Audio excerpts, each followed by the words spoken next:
Hello friends, let us now learn about some important points about bone.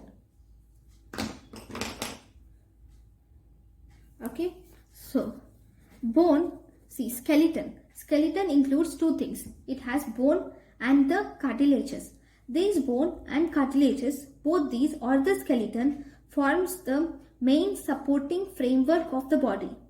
So this bones or the skeleton are designed in such a way that the movements of this bones or along with muscles will result in the whole movement of the body.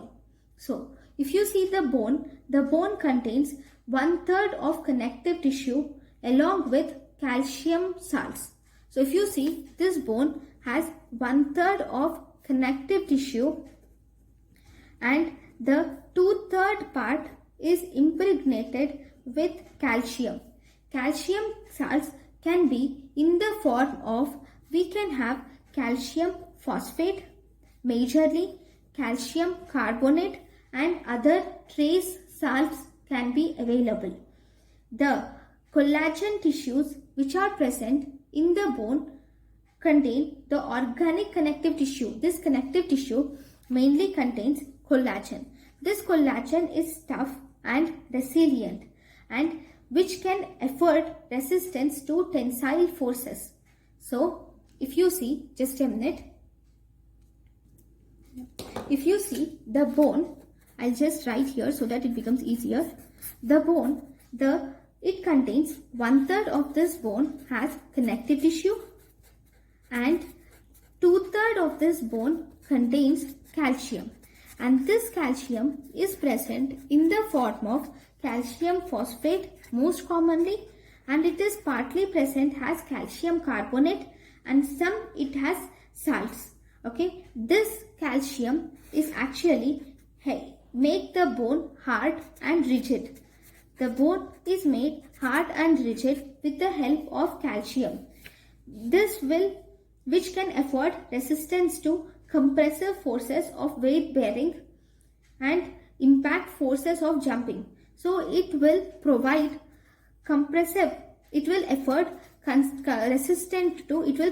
resistance to compressive forces also. That is calcium. This organic connective tissue actually contains collagen fibers. Okay, these collagen fibers are tough and resilient. Resilient is nothing but flexible, which is also called as resilient. Resilient is called as flexible. Okay, now this calcium can actually afford or provide resistance to tensile forces. This is important. See,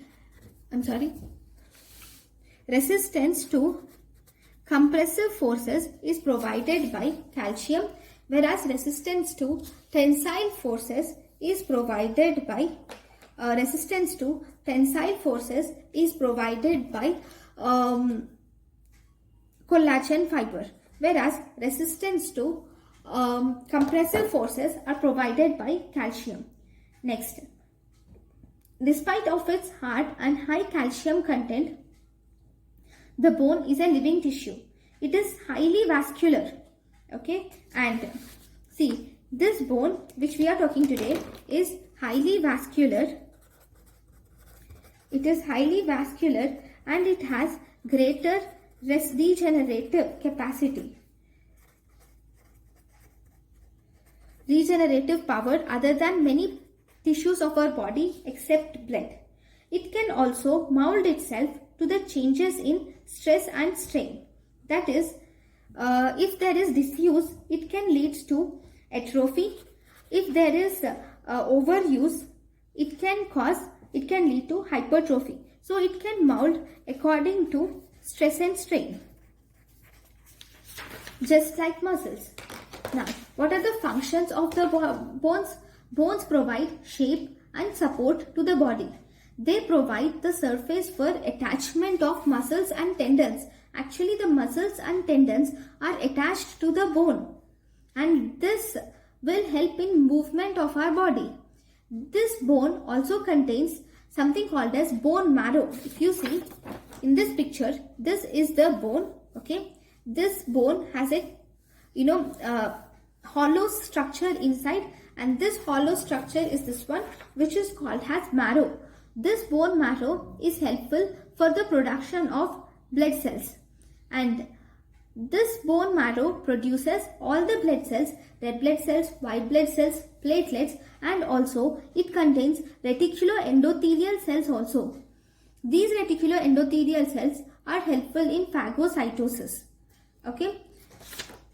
So these are the uses of bones.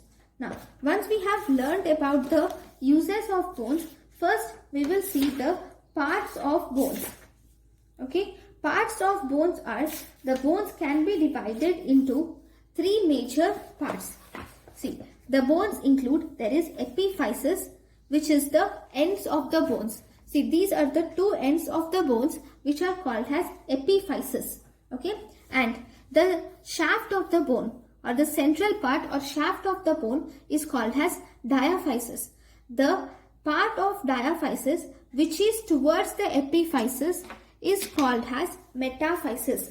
The part of the diaphysis which is towards the epiphysis is called as metaphysis. Okay. Now, if you see, the bony skeleton in our body is made up of 206 bones, and these bony skeleton can be divided into axial or central part of our bone, means central part, whereas it is divided into appendicular, which is the peripheral. Like that is, axial skeleton mainly includes the main skeleton, that is skull, vertebral body, and the pelvis, whereas appendicular skeleton includes all the legs and hand muscles. So legs and hand bones. Okay, all the upper limb bones and the lower limb bones, scapula, all those come under the appendicular skeleton. Okay, now we will see the classification of bones. Right, now the bones can be classified into different types. We have long bones. Okay, we have long bones, short bones, and flat bones, irregular bones. Okay, so long bones are actually, as the name says, they have elongated shaft, and that is called as diaphysis, which I have shown, and they have two ends called as epiphysis, and between, right, the part of the diaphysis which is towards the epiphysis end is called as metaphysis. So there is epiphysis, metaphysis, and diaphysis are present in the long bones.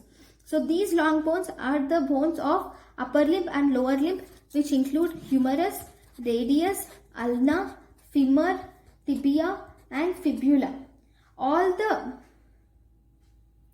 There are also miniature long bones. Okay, this long bones also.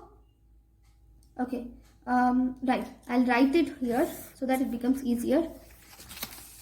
Right, these includes humerus, radius, ulna, fibula, tibia,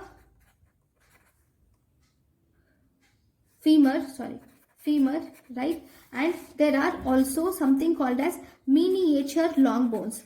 Okay, these miniature long bones are present. They have only epiphysis. They do not have the metaphysis, okay, or diaphysis. They have only epiphysis, and these includes metacarpal bones. Sorry, they have only one epiphysis. They have metaphysis and diaphysis, but they contain only one epiphysis, like metacarpals, metatarsals, and also phalanges. The miniature long bones include metacarpals, metatarsals, and phalanges. We also have modified long bones. Modified long bones, they do not have any medullary cavity. There is no medullary cavity. The example of this modified long bones are clavicle. Clavicle is a modified long bones. So these are about long bones. Then we will see short bones. As the name says, the short bones are usually short in size, okay, and they are of different sizes. They can be cuboid in size, cuneiform or trapezoid or scaphoid. So these actually are the tarsal bones and the carpal bones. Okay, these short bones are the tarsal bones and carpal bones. Okay, we have flat bones. These flat bones are shallow plate-like structures. They are actually a plate-like structures. So these flat bones include vault of skull, ribs.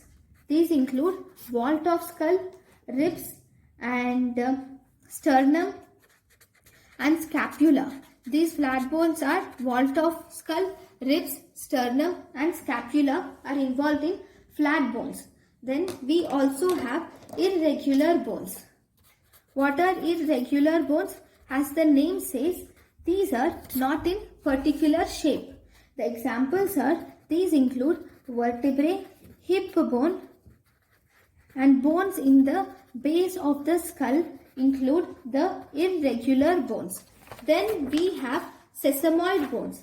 Sesamoid bones are the bone nodules present in either tendons, or they can also be present in joint capsule. Okay, these sesamoid bone do not have any periosteum. They have no periosteum, and they actually ossify after birth. They have no periosteum and they ossify after birth. They are related to articular and non-articular surfaces of the bones. The examples of these sesamoid bones include, we have a sesamoid bone in lenticular process of incus, and we have two sesamoid bones at distal portion of first metacarpal, that is in adductor pollicis and flexor pollicis brevis tendon. Sesamoid bone is present in pisiform in flexor carpi ulnaris tendon, which is found at 9 to 12 years of age. Knee also has a sesamoid bone, especially in the pisiform, and it is present in the quadriceps tendon. There is a sesamoid bone in the flabella, that is at the lateral head of gastrocnemius behind the knee joint. There is a sesamoid bone in the peroneus longus at the cuboid bone. Okay, that is cuboid bone. Cuboid bone is the sesamoid bone in the peroneus longus. Flabella is a sesamoid bone in lateral head of gastrocnemius behind the knee joint. Okay, now we also have pneumatic bones. Pneumatic bones are those bones which have air-filled structures. So normally these bones are normal bones, and later there is a diverticulum of a cavity, like diverticulum like structure which is present, which forms small cavities in the bone, which result in pneumatic bones. Examples of pneumatic bones include maxilla, frontal bone, sphenoid bone, ethmoidal bone, mastoid process of temporal bone. Okay, so these are the classification of bones according to the different classification of bones according to their shape. And we have two more types of classification. Okay, two more entities which include, okay, there are also something called as accessory or supernumerary bones. We have accessory and supernumerary bones. These are not always present. Okay, these are not always present, and these occur as ununited epiphyses.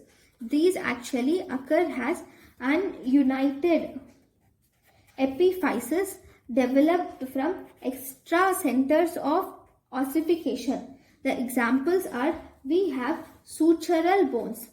Okay, these examples are sutural bones, and we have os trigonum, which is present in the lateral tubercle of talus. We have os trigonum present in lateral tubercle of talus, and we have os vesalium. Okay, os vesalinum.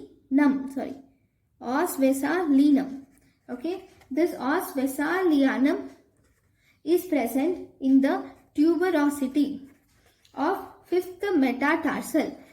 Os vesalinum is present in tuberosity of fifth metatarsal. Okay, so in medico-legal practice, these accessory bones are sometimes mistaken for fractures. Okay, so one main difference between these fractures and these accessory bones are these are most commonly present bilateral, and these also have smooth surface without any callus. Okay, because if it is a fracture, presence of callus is normal, right? But in accessory bones, they have smooth surface without callus formation. Okay, then we also have one more type of bone, which is called as heterotopic bones. Okay, these heterotopic bones include, these bones sometimes develop in soft tissues called as heterotopic bones. Example, we have horse riders have rider's bones, which is present, which develops in adductor muscle. Rider's bone is developed in adductor muscle, which is an example of heterotopic bones. Okay, so these are the different classification of bones. Thank you guys for watching my lecture. Thank you.